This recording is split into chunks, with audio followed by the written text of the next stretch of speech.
عمرك حسيت ان انت قضيت سنة كاملة بتحاول وبتفشل؟ طب عمرك حسيت انك قضيت سنة كاملة بتحاول اصلا؟ تقريبا اول مرة يحصل كل ده دفعة واحدة. واه انا فشلت 100% في كل حاجة في السنة دي.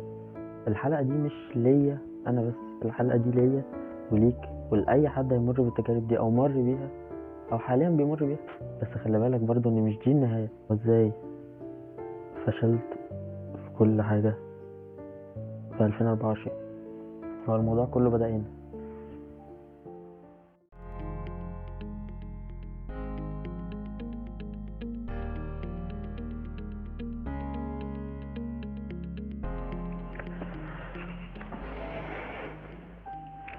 السلام عليكم ورحمة الله وبركاته.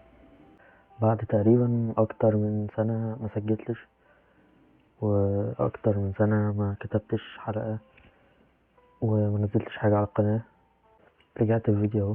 يمكن قعدت ان انا انزل بوستات عليه وميحات على الحلقة، وفي ناس فعلا توقعتها صح وفي ناس ما توقعتهاش وفي ناس اهتمت وفي ناس ما اهتمتش. النهاردة مش هلتزم بسكريبت معين، لان هو الموضوع تجربة او مجموعة من التجارب الشخصية اللي انا عديت بيها في وقت معين وهو السنة دي 2024. هحاول على قد ما اقدر ان انا مطولش عليكم مدة الفيديو عشان برضو محدش يمل او حاجة، بس الفكرة هتبقى اني احكي لك ايه اللي حصل او ايه نوع التجارب او ايه الحاجات المختصرة عنها. زي ما انتوا واخدين بالكم ان اللوكيشن اتغير، القناة اتغيرت بشكل كبير قوي كاسم وكهوية. احب ان انا الاول اعرفكم بنفسي. اخوكم عبد الرحمن السيد، آه، قسم هندسة زراعية، وشوية حاجات بعرف اعملها كده بفضل ربنا، يعني زي ان انا ارسم، امثل، افكار لمشاريع بالهبل، مشاريع كتيرة جدا. يمكن العدد اللي انا بدأت فيه ما يجيش 3% من الافكار اللي عندي. ليه بقول كده هتعرفوا برضو في الاجزاء اللي جاية في الحلقة ان شاء الله. طيب اجندة الحلقة دي هتمشي ازاي؟ في الاول خالص انا هبدأ اقول لك الخطة اللي انا كنت حاططها ل 2024 والاهداف اللي انا كنت حاططها والطريقة اللي انا كنت حاططها. بعدين هوريك الخطة دي ايه اللي حصل منها وايه اللي ما حصلش منها، واللي حصل منها حصل ليه، واللي ما حصلش منها ما حصلش ليه. يعني باختصار هوريك قبل وهوريك بعد، وهل نجحت ولا فشلت. ده اللي ان شاء الله هبدأ احكي لكم عليه في الاجزاء اللي جايه من الحلقه. دلوقتي خلينا نبدأ في حلقتنا عشان ما نطولش عليكم برضو الموضوع. اول حاجه كانت خطتي للسنه اني اشتغل واجيب فلوس تخليني اقدر اصرف على بقيه الاهداف اللي انا كاتبها. تاني هدف معانا هو اني اركز على صناعه المحتوى. تالت هدف هو اني اركز في الدراسه في سنه تالتة اللي انا كنت المفروض اخشها في قسم هندسه زراعيه. رابع هدف، وهنا انا عاوز افكركم ان انا مش برتب الاهداف بالاهميه، لان لو بالاهميه فرابع هدف هو اني اركز دينيا شويه، اركز في الدروس، اركز في الورد، اركز في العلم، الفقه، اركز في الحاجات دي كلها.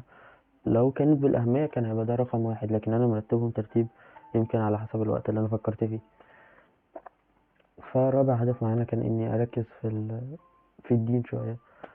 خامس هدف معايا ان انا اعمل بيزنس خاص بيا، مشروع خاص بيا، فكرة من المليون فكرة ان انا بتجيلي وما بكتبهاش، او من المليون فكرة اللي بتجيلي ومش بتتنفذ ومش باخدها على محمل الجد، مش باخد الفيرست ستيب معاها. سادس هدف معايا كنت كاتبه هو اني اظبط شكل جسمي في الجيم، اظبط صحتي، اهتم بيهم. هدف هو اني اظبط دايرتي، اعمل دايرة كويسة اهتم بيهم، اظبط علاقاتي مع اهلي، اظبط علاقاتي مع اصحابي القريبين، اظبط علاقتي مع نفسي، اصحح كل الامور وارجعها لمجراها. ودول يمكن كانوا السبع اهداف المهمين او اللي انا فاكرهم ان انا كتبتهم قدامي في اول 2024. طب السبع اهداف دول ايه اللي حصل منهم وايه اللي ما حصلش منهم؟ ولو ده حصل فحصل ليه، ولو ما حصلش فما حصلش ليه؟ وهل اللي نجحت فيه ده كان كويس ليا ان انا انجح فيه، واللي فشلت فيه ده هل كان شر ليا ولا كان خير اصلا؟ هو ده اللي احنا هنعرفه ان شاء الله في الاجزاء اللي جايه في الحلقه. خليني اخد كل نقطه اقول لك ايه اللي حصل فيها، وايه التجربه المهمه او التجربه الملهمه اللي حصلت فيها يمكن غيرت طريقه تفكير. اول حاجه هي صناعه المحتوى، من هدفي ان انا اركز عليه. طيب وايه اللي حصل في النقطه دي؟ اللي حصل ان انا بعد ما حطيت الهدف ده من اول السنه لاخرها انا ما نزلتش ولا فيديو ولا بدأت اني اعمل اي حاجة في القناة. انا وقفت القناة في شهر 6 او شهر 5، وقفت القناة. طيب سبب الفشل في النقطة دي كذا حاجة. اول حاجة هو اني سوفت. تاني حاجة هو ضمان الوقت. قلت ان انا معايا وقت كبير، ده لسه السنة مليانة، لسه السنة طويلة قدامي. بعد كده استصعبت الدنيا، وبعد كده كمان دورت على المثالية اللي هي مش هتحصل، ان انا لازم يبقى عندي لوكيشن كذا ولوكيشن كذا وطريقة تصوير وطريقة، وكل ده ما كانش هيحصل في الوقت ده ولا في الوقت الحالي. ما تستناش الظروف المثالية، اوعى تضمن الوقت، اوعى تسوف، ابدأ على طول. طيب تاني هدف برضه فشلت فيه هو الدراسة. طيب فشلت في الدراسة ازاي؟ هدفي في اني ادخل ان انا اركز في سنة تالتة كويس جدا، وان انا اجيب فيها تقدير حلو. اللي حصل كالاتي، ان انا مركزتش ابدا في امتحانات سنة تانية. واللي حصل ان انا سقطت في مواد في سنة تانية، دخلت سمر فيها او الكورس الصيفي فيها، وبرضه مذاكرتش. حطيت نفسي في حاجات تانية زي شغل وحاجات كتيرة ألزمت نفسي بيها، خلاني ان انا اهمل الدراسة مع ان برضو كان في فرصة، لكني اهملت الفرصة دي واهملت الدراسة. وده خلاني افشل في الهدف، هو اني اركز في سنة تالتة. لأ، اللي حصل اني شلت السنة كلها او سقطت في السنة كلها، وحاليا بعيد سنة تانية. فشلت في الهدف ده لاني اعتمدت على زي ما بيقولوا الفهلوة، او اني اقدر اعمل اي حاجة في اي وقت، او يعتبر برضو اعتمدت على الحظ ان هو يلعب معايا. ما قدرتش الوقت صح، واللي ما يقدرش الوقت صح الوقت مش هيقدره. وبعد كده عرفت ان مش الجامد هو اللي بينجح من غير ما يذاكر، الجامد هو اللي بيعرف امتى وايه الوقت الكافي ان هو يذاكر فيه ويبدأ فيه. فلو هنتعلم حاجة من النقطة دي، هي لازم تستغل الفرص كويس، لازم تحدد قدراتك وتشتغل عليها، اياك والاستهانة والاهمال في الدراسة. تالت نقطة او تالت هدف فشلت فيه، وهو ان انا اركز في الدين وازود معلوماتي واعمل خطة اللي انا كنت ناوي عليها.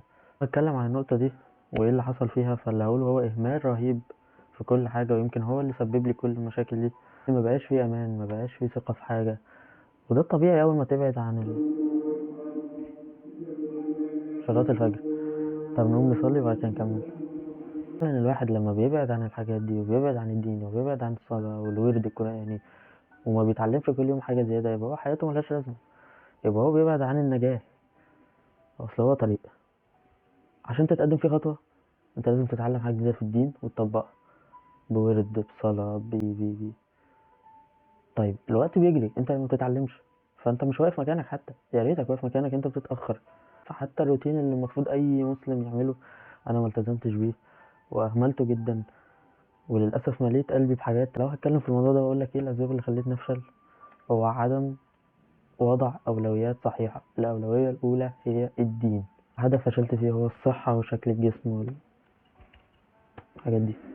اني طبعا ما طورتش اي حاجة في جسمي، ما طورتش اي حاجة في صحتي، بل تدهورت لاني اهملت في صحتي، وده سبب اتكرر معانا كتير.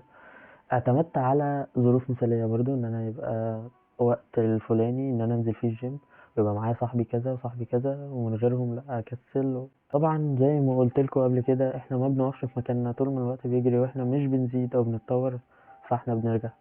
جسمي اتدهور جدا عن اللي انا كنت فيه اصلا، بقى اقل من كده بكتير.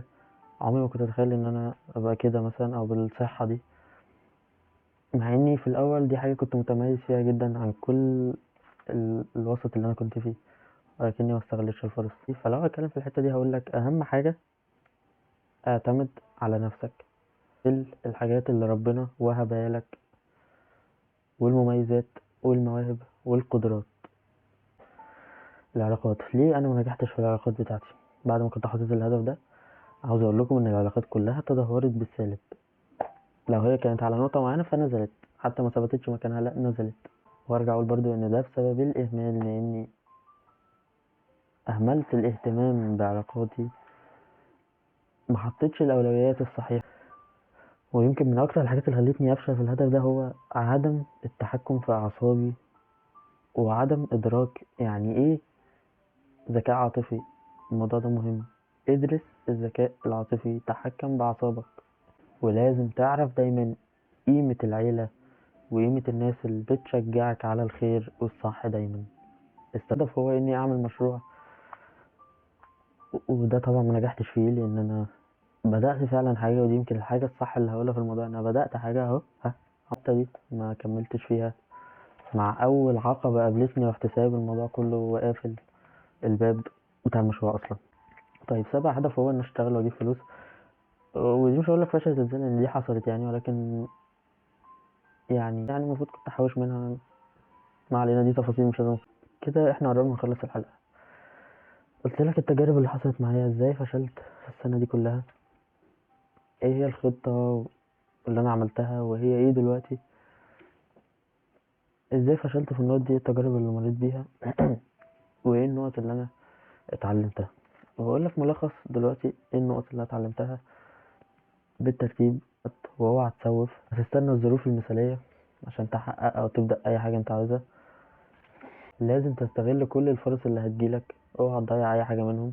اوعى تعتمد على الفهلوة، اعتمد على اساليب معينة وطرق معينة وخطة انت قادر تحققها.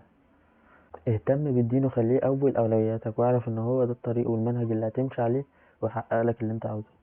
واعرف انت نازل الدنيا ليه.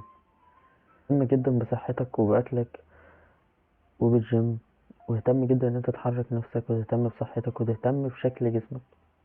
لازم تتعلم ازاي تتحكم بنفسك وتتعلم حاجة اسمها الذكاء العاطفي، تقرأ عنه كتير وتبدأ تطبقه في حياتك. مش كفاية ان انت تقرأ بس، تعرف يعني ايه عائلة، تعرف ازاي تنهي زي ما بدأت، واللي قلته تعمله.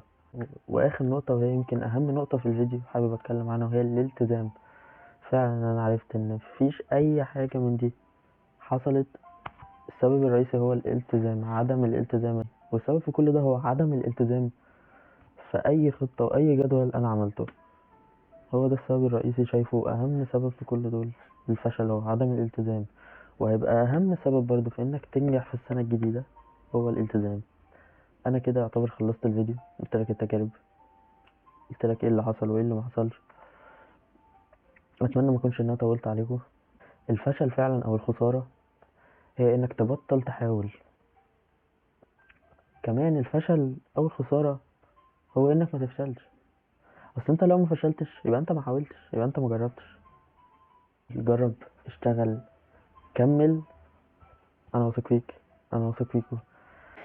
والثقة الاعلى والاعظم والاكبر وهي في الله، ان ربنا ما بيضيعش عمل حد تعب، ورب الخير لا ياتي الا بالخير. فدايما تبقى واثق من ربنا، ودايما تبقى راضي بحالك وراضي باللي ربنا بيديهولك، وتبقى دايما تسعى للأحسن والأقوى. ساعات انت بتعرف حكمة ربنا في اللي حصل ده، وساعات لأ، ومش مطلوب منك ان انت تعرف. في حاجات ساعات ربنا بيبقى عايزك تعرف ليه حصلت، وساعات لأ، لازم ترضى في كل الأحوال.